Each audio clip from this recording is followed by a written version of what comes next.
sonuçta o koltuğa kim bilir kaç kişi oturdu. Masaya kaç kişi parmaklarıyla elledi. O cama böyle kaç kişi alnını dayadı da o yağ izleri, ay Allah kahretmesin. Selam, ben Merve, kanalıma hoş geldiniz. Bugün sizlerle birlikte ele alacağımız konu uçakta seyahat eden insan tipleri. Evet, hemen birinci yolcuyla başlayalım. Bu yolcular böyle kural tanımazlar, böyle nasıl söyleyeyim, bir adrenalin arayışı içindedirler. Sevgili yolcularımız, şu anda kaptanınız konuşuyor. Uçuş esnasında telefonlarınızın kapalı veyahut da uçuş modunda olması rica olunur.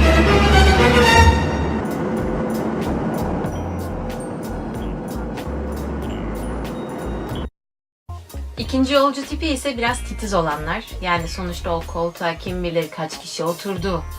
O masaya kaç kişi parmaklarıyla elledi. O cama böyle kaç kişi alnını dayadı da o yağ izleri, ay Allah kahretmesin. Çıktı işte, anladınız.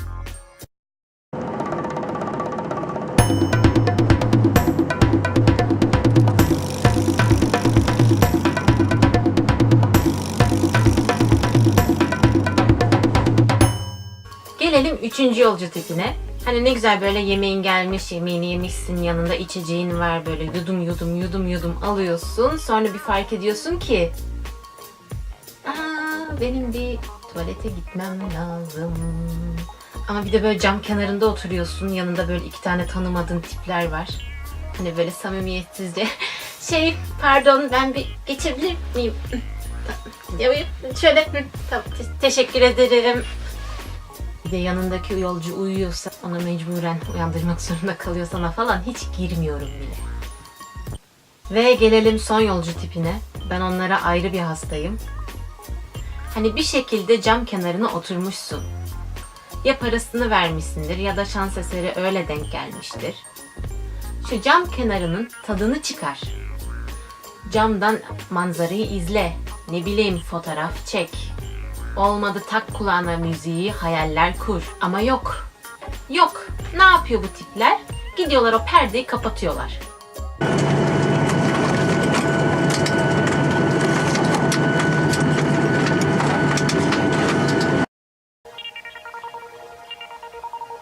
Belki yanındaki göz ucuyla manzarayı izliyordu. Sen buna niye engel oluyorsun?